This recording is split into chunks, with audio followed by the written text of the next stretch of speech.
Olá, muito boa tarde. Começa agora o programa Mercado Futuro. Eu converso com vocês aqui do estúdio da B3 Brasil Bolsa Balcão, no centro histórico da cidade de São Paulo. Bem, você já sabe que assiste o programa ou pela Parabólica, ele também é veiculado na Claro TV e na NET TV, onde toda a programação do SBA é veiculada. E este programa Mercado Futuro, essa entrevista que você vai ver, depois de alguns dias ela vai para o YouTube. É só você entrar na página do programa, que é programamercadofuturo.com.br, claro, com os Ws que você sabe, www, e ao lado esquerdo tem link para as 5 principais redes, o YouTube, Facebook, Instagram, LinkedIn e Twitter. E no YouTube, esse programa ficará lá à sua disposição. Você pode assistir quantas vezes quiser, a hora que quiser. Bem, neste mês de outubro, você sabe que se você ainda usa aquela agenda de papel, como eu uso tudo, de papel, a do telefone, enfim. Mas aquela de papel, algumas delas, todo dia do ano é dia em homenagem a alguma coisa. Dia do bombeiro, dia da empregada, dia do trabalhador. Neste mês de outubro tem vários dias ligados ao setor agro. Tem o dia do agrônomo, que já foi, tem o dia da alimentação, enfim, tem várias coisas. Mas tem um dia dedicado neste mês especial que me toca muito, porque é uma coisa que eu gosto muito. Acho que no próximo dia 29 de outubro é comemorado o Dia do Livro. E eu gosto de livro. Eu leio livro, eu gosto de livro de papel, cheirar o cheirinho de papel. Agora, por exemplo, estou lendo um livro bem complicado, que é de um filósofo francês chamado Raymond Aron. É um filósofo lá que fala de Estado, de governo, de ideologia, etc. Eu falei isso tudo do Dia do Livro, porque meu entrevistado de hoje, além de atuar no mercado do agronegócio, ele é autor de um livro chamado Ensaios à Solidão.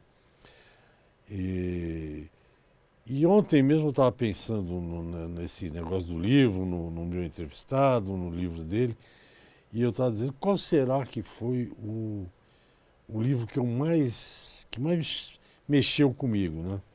Tem muitos, como eu leio muito, eu suponho que um dos problemas do Brasil é o seguinte: eu, quando leio pouco, leio 50, 60 livros durante um ano. É mais do que um por semana. Quando fazem essas pesquisas aí com a população brasileira, milhões de brasileiros nunca leram um livro, quiçá 50 por ano. Eu acho que esse é um dos grandes entraves que nós temos, falta de conhecimento, falta de leitura e tal. Mas o ensaio, eu estava pensando no livro que mais me chamou a atenção. Já tem alguns livros que eu já li e já estou relendo. É o caso, por exemplo, de um que eu leio ao mesmo tempo.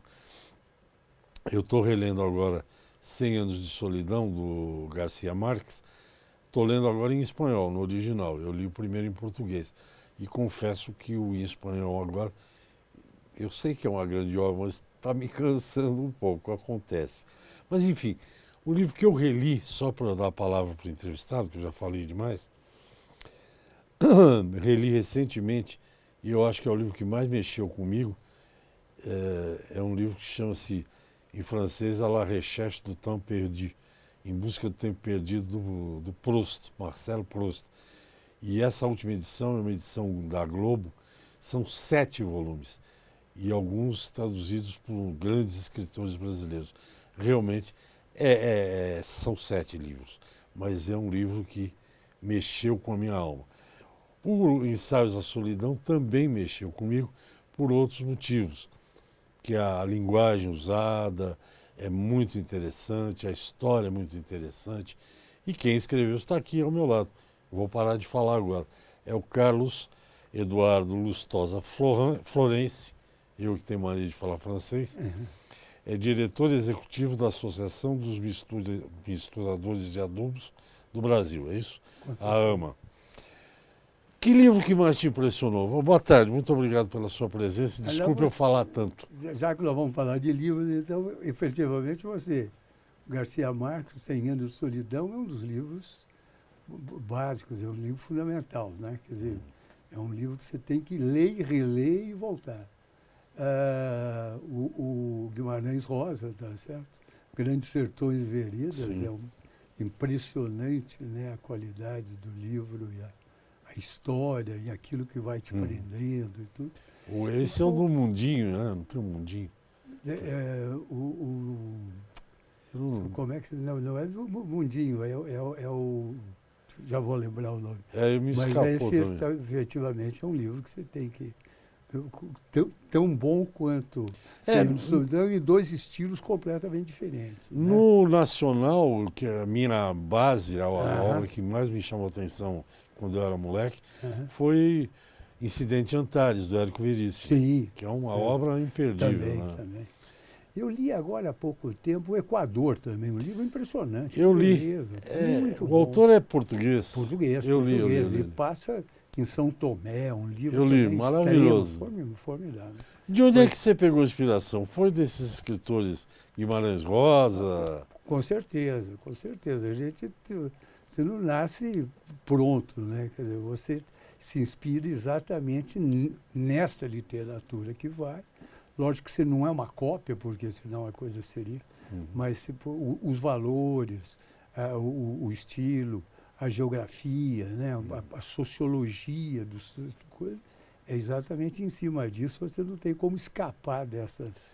É curioso, porque o teu livro tem uma coisa de realismo fantástico, né? Que é uma coisa que tem no Garcia... Do Garcia Rosa. Garcia Marques. Tem palavras que eu acho que você inventou, que a gente entende, é completamente compreensível, né? Mas são palavras que a gente não usa. Faz parte do contexto, né? Faz parte do contexto. Eu tenho uma amiga, é curiosíssimo, que um grande escritor que você seguramente deve ter lido, é um escritor catalão. Ele mora nos Estados Unidos e escreve, acho que roteiro para cinema agora. É o Zafón, Carlos Ruiz Zafón. Escreveu uma história de livro que é fantástica. Só para concluir, tem uma amiga minha que diz que ela acha que ele escreve tão bem. Ela fala, eu tento, mas não consigo escrever como ele. Você já leu o Zafón? Sim. Você gostou? Também no meu estilo, né? Que ele vai ter uma criatividade. Eu li em espanhol, viu? Todos. Eu li todos deles, os infantos juvenis. Você está escrevendo outros livros agora?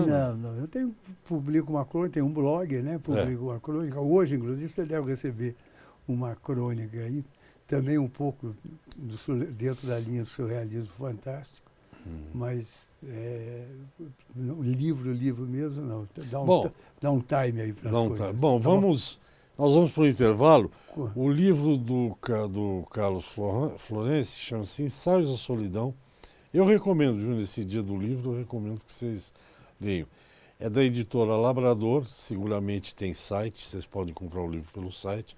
E a última vez que o Carlos esteve aqui, ele falou que você encontra nas livrarias. Sim, normal. Cultura, acho que Livraria da Vila. Então tá bom. Vamos parar com a literatura? Vamos aqui, senão nós não caminhamos. Vamos falar daquilo que nós precisamos falar. Do nosso métier. Vamos ao intervalo, eu volto já. Ok, estou de volta ao programa Mercado Futuro. Eu converso com o Carlos Eduardo Florence. Ele é diretor executivo da Associação de Misturadores de Adubo do Brasil, a AMA. O primeiro bloco foi um bloco sobre literatura, como vocês notaram. Esse programa é cultura, o programa Mercado Futuro também é cultura. Mas vamos saber como é que está. O Brasil teve um dado agora recente, do mês passado, criou-se um número espetacular de empregos para uma economia que está começando a sair de uma crise sem tamanho. Né? Nós nunca tivemos uma crise tão grande. Foram milhares de empregos, eu não me lembro quantos, mas acho que é perto de 200 mil. É isso aí, cento e tantos, exatamente. Dados com carteira assinada. Com carteira assinada, é a referência que é. Não é vender na esquina aí. Como é que foi até agora? Como é que está sendo até agora? Eu sei que os dados, você me falou que vocês têm os dados até maio, né? Nós temos os dados só até maio. Mas como é que está esse mercado aí? O mercado de fertilizante entregou 10 milhões e 700 mil toneladas até o mês de maio. O ano passado tinha entregue, nesse mesmo período, 9 milhões e 700, qualquer Melhorou coisa. um pouco. Não, melhorou bem, aumentou 8%. No mês, houve um aumento significativo. Este ano entregou 2 milhões e tantas mil toneladas contra 1 milhão e 700. Nós precisamos lembrar que foi o mês de maio exatamente o mês da greve dos caminhoneiros. Quer dizer, então, este valor a maior tem que ser relativizado, tá certo? Quer dizer, por causa exatamente desse problema da greve. Mas os sinais continuam positivos, tá certo? Nesses outros meses, embora a gente não tenha o volume de entrega, o que existe, provavelmente esse adubo já foi vendido, tem um volume grande de compromisso assumido, entregou-se um pouco menos de não que nós não temos os dados, mas a sensibilidade é que se entregou um pouco menos durante este período, exatamente porque se nós tivermos um período de seca, tá certo? Também alguma indefinição por parte do agricultor, porque todas as lavouras estão boas. Você pega a soja, está muito bom, o milho está espetacular. Quer dizer, então, o agricultor não sabe efetivamente ainda naquilo que ele vai decidir em função da safra que ele vai colher no ano que vem. Depois tem esse problema do atraso, você tem o problema da janela para ver se ela continua positiva, você consegue colher em janeiro, fevereiro, para poder plantar a safrinha que também está dando um alento muito grande. Então, são essas definições que devem retardar um pouquinho a retirada de fertilizantes, seca, mais esses fatores, mas nada indica que nós não teremos um ano bem positivo, quer dizer, o agricultor está capitalizado e a coisa deve caminhar de uma forma positiva. Os produtores normalmente, eu não sei se continuam assim, mas eu acho que sim. Por exemplo, quando eles fazem aquela planilha deles de custo, o que eles usam é a chamada relação de troca. Com certeza. Quanta soja eu preciso, quanto saca de soja eu preciso para comprar uma tonelada de fertilizante. Exatamente. Milho, a mesma coisa e por aí vai. O milho é uma coisa esplêndida. O Brasil acho que chega a 100 milhões de toneladas desse. Não, e além disso, a produtividade que vem aumentando significativamente. Barbaramente. Essa relação de troca, eu estou falando de custo agora, ela está melhor esse ano em relação ao ano passado? Ela está igual? O preço do adubo variou muito? Não, o preço do adubo, o agricultor está num momento extremamente positivo, porque o adubo de um ano passado para cá, nós tivemos um decréscimo no preço da matéria-prima importada. Você teve um decréscimo no fosfatados de 30%, no potássio teve coisas de 10% e nitrogenados na casa aí de uns 20%, qualquer coisa nessa ordem. Quer dizer, então houve uma queda no preço do fertilizante que você traz do mercado internacional para fazer. Como o mercado de fertilizantes é um mercado extremamente competitivo, quer dizer, isto reflete diretamente no custo que o agricultor está pagando, tá certo? E os preços da logística, talvez tenha ficado alguma coisa, mas fertilizante, o grande peso é a matéria-prima, 70% é o preço da própria matéria-prima. Mesmo que logística tenha aumentado alguma coisa, e do outro lado, quer dizer, lógico que esse preço do adubo, embora tenha tido uma queda no preço da matéria-prima, o dólar subiu alguma coisa, mas subiu chega de 10%, quer dizer, no caso do fosfatado, você diminui a matéria-prima 30% e pagou 10% a mais em função do dólar, quer dizer, então, é extremamente confortável para o agricultor. Dentro dessa ótica também, o grande peso, a grande vantagem para o agricultor é o dólar, tá certo? Porque se você pega o dólar, ele o ano passado vendeu a safra dele a $1 o negociou, quando ele plantou, negociou a $1 de 3,70, hoje está negociando a 4 e pouco. Quer dizer, houve um aumento aí de 10% na receita dele. Então, a relação de troca está uma relação confortável.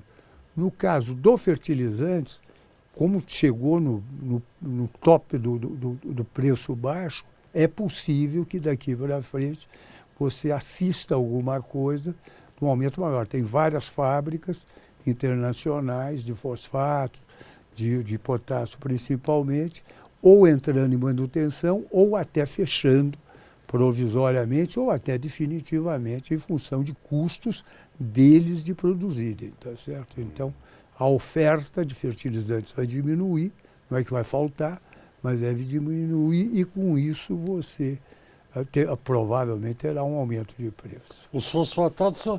Os produtores da matéria-prima são poucos no mundo, né? No mundo são poucos. São poucos. Porque fora nitrogenado, que tem subproduto aí de gás, de petróleo, mas você pega os fosfatados, são relativamente poucos e principalmente poucos exportadores. Pode ser que vários países tenham, mas às vezes, como é o caso do Brasil. O Brasil produz fosfatado, mas produz 45% das suas necessidades. Quer dizer, então, não exporta. A mesma coisa acontece com o potássio. Também são 4 ou 5 players que estão dentro desse processo para exportação. Tá certo? Grandes produtores, o Marrocos é o grande produtor do quê? De fosfato. De fosfato. É o maior produtor de fosfato e com preços impressionantes, custos impressionantes. O fosfato, o Marrocos, não sei exatamente, não posso garantir, mas me dizem que a renda de Marrocos do produto interno brusco chega de 30% vem do fosfato dela. Eu imagino que sim, eles são grandes. Grandes produtores. São maiores produtores de fosfato. Não consomem nada do que fazem, tá certo? Eles não têm uma agricultura muito pequena. Deserto. Vamos ao outro intervalinho. Pois não. Eu converso com o Carlos Eduardo Lustosa Florense, ele é diretor executivo da Associação dos Misturadores de Adubo do Brasil, a AMA. A gente já volta, até já. Ok, estamos de volta. Eu converso com o Carlos Florense, diretor da AMA, diretor executivo da AMA. Já falei para você, Associação dos Misturadores de Adubos do Brasil. Primeiro bloco literatura, segundo bloco um pouco do setor de fertilizantes. A venda dos fertilizantes, como você já explicou e acho que as pessoas sabem, ela é sazonal, né? Quer dizer, vende muito até julho, agosto, porque eles plantam em setembro. Não, é o contrário. vender você vende antecipado, mas você entrega efetivamente, em média, tá certo? Um ano é igual ao outro, 65% no segundo semestre e 35% no primeiro semestre. E afunila muito, que tem o grande foco, são os meses de setembro, outubro e novembro, quer dizer, é o volume maior de entregas de fertilizantes. Eles não compram adiantadamente? Não, recebem o produto. Eles compram antecipadamente, mas recebem durante esse período. É nessa época que as empresas entregam ou o agricultor vai lá buscar o fertilizante. Ele planta e depois vai pegar, então? Não. Ele planta nessa época. Ele coloca o adubo um pouco antes de plantar, tá certo? Os meses de pico de inverno, lógico que depende. Você pega no Rio Grande do Sul é um pouco antes, aqui na região nossa, e o norte hoje, que já tem significativo na entrega de fertilizantes, é um pouco mais tarde. No Brasil são 3 países. É verdade. E a soja, por exemplo, do Mato Grosso, ela é colhida em janeiro. Sim, com a soja precoce, justamente para você plantar o milho na janela, e é esse o problema. Tem dois motivos que eu conheço. Um é para o milho, para não perder o prazo na janela, e outro é que normalmente o Sul, Rio Grande do Sul, Paraná e tal, a soja é colhida mais tarde, lá fevereiro, março, por aí. E quem pega mais cedo consegue preço melhor também, tem isso. Depende aí do mercado, mas é isso aí. Mas agora também tem o trigo. Nessas regiões, no Paraná e no Rio Grande do Sul, o trigo é extremamente expressivo também como lavoura. Nós tivemos um fato importantíssimo que atrapalhou todo o agronegócio, que foi uma greve de caminhoneiros, acho que agora já faz 2 anos, né? Não, 1 ano. Foi exatamente em maio do ano passado. Alguma alteração significativa na logística de vocês, não? Não, continua se entregando. Você tem esse impasse que ainda está... Não está resolvido. Não está resolvido, tá certo? Quer dizer, mas não... Não está resolvido sob o aspecto do acordo, ou do acerto, ou dos entendimentos. Então, o próprio Supremo Tribunal, que ficou de dar a palavra final sobre isto, postergou, estava marcado, salvo para engano, para o dia 5, dia 20 de setembro, eu não me lembro exatamente a data, mas foi postergado e por enquanto está sub júdice aí. Estou aguardando as coisas, mas a coisa está caminhando, está se entregando o que tem de entregar, o caminhoneiro está prestando o serviço de forma competente, tá certo? O setor de transporte, não tem havido problema, tá certo? Que um negócio que era, acho que funciona igual, né? Os caminhões trazem o grão, normalmente levam adubo, né? Eles têm de volta, isso continua se praticando. Com certeza. É verdade que o volume de mercadoria que vai para os portos é muito maior do que aquele adubo que sobe, tá certo? Mas é este o caminho da coisa. Há um certo, porque você colhe em março, daí que nós falamos desde o janeiro, fevereiro, março e tal, nesse primeiro semestre, e as entregas maiores. Mas grande parte deste adubo já foi transferido para as unidades interiorizadas. Quer dizer, as plantas estão lá no interior. Agora, houve efetivamente um problema, não é problema, um gargalo aí, que os armazéns ficaram com esse atraso que houve nas retiradas. Os armazéns estão muito abastecidos, tem alguns lugares que está faltando até armazenagem. Isso porque eles foram retirar mais tarde. Porque o agricultor não recebeu aquele adubo naquele determinado momento, ou não foi retirar em tempo hábil. Mas isso, as coisas, o setor é muito ágil, muito competente. Quantos associados vocês têm Cerca de 70 associados. E eles representam quanto dos misturadores? Representar são duas coisas. Uma é em volume, tá certo? Em termos de volume, o misturador hoje, nosso misturador, deve representar cerca de 40%. Em termos de participação do mercado, estou falando em termos de participação no mercado, em termos de volume, 40%. Em termos dos participantes do mercado de fertilizantes, é 70%, 80% em número. Porque você tem desde o pequenininho até uma empresa maior e tudo. Tem muita empresa, né? Muita empresa. Na verdade, onde é que reside, digamos assim, uma dificuldade? É na taxa de câmbio para os teus associados. Qual é o maior peso para eles? É taxa de câmbio ou tem algum outro fator que eu desconheça? Não, a taxa de câmbio, o problema do câmbio é o seguinte, lógico que você precisa trabalhar meio casado, tá certo? Quer dizer, vamos supor, se o preço do fertilizante baixou, então, entre aspas, existe uma certa margem. Agora, se você vendeu e o fertilizante vai entregar aquilo, vai efetuar o pagamento com uma certa diferença entre o preço que você adquiriu e o preço que você pagou, mas isso é um constante, tá certo? Porque como a moeda do setor é o câmbio. Então ele, lógico que no momento casa, no outro momento pode descasar, mas não é essa a coisa, desde que ele trabalhe garantido, fique devendo mais para banco ou mais para coisa, se ficar devendo muito a própria mercadoria, ela pode ou casar, ter uma margem maior, ou então descasar, tá certo? Mas não é aí o problema. É comum nos teus associados o uso do barter, não? Não, existem empresas que fazem mais barter, tá certo? Mas não é comum entre os associados. De um modo geral, não são todas as empresas que operam com isso. O agricultor não é a operação que ele mais prefere. Quando ele está capitalizado, e como é o caso agora, ele prefere ter o dinheiro, quer dizer, uma empresa vai negociar com ele a soja que ele vai entregar na safra. Ele recebe esse dinheiro, dá a soja em garantia, fica com o dinheiro e vai comprar no mercado que ele quiser. Se ele for fazer com a mesma empresa, A empresa tem um tipo de operação que às vezes não é a melhor margem para o agricultor. Entendi. Ele estando capitalizado, ele Prefere prefere não pagar com fazer. dinheiro. Tá certo? Nosso tempo acabou, doutor. Pô, Belíssimo programa. Programa cultural e de fertilizante, tudo é ideia, né? Como Muito obrigado. Estando com vocês aqui, com você particularmente, é uma satisfação.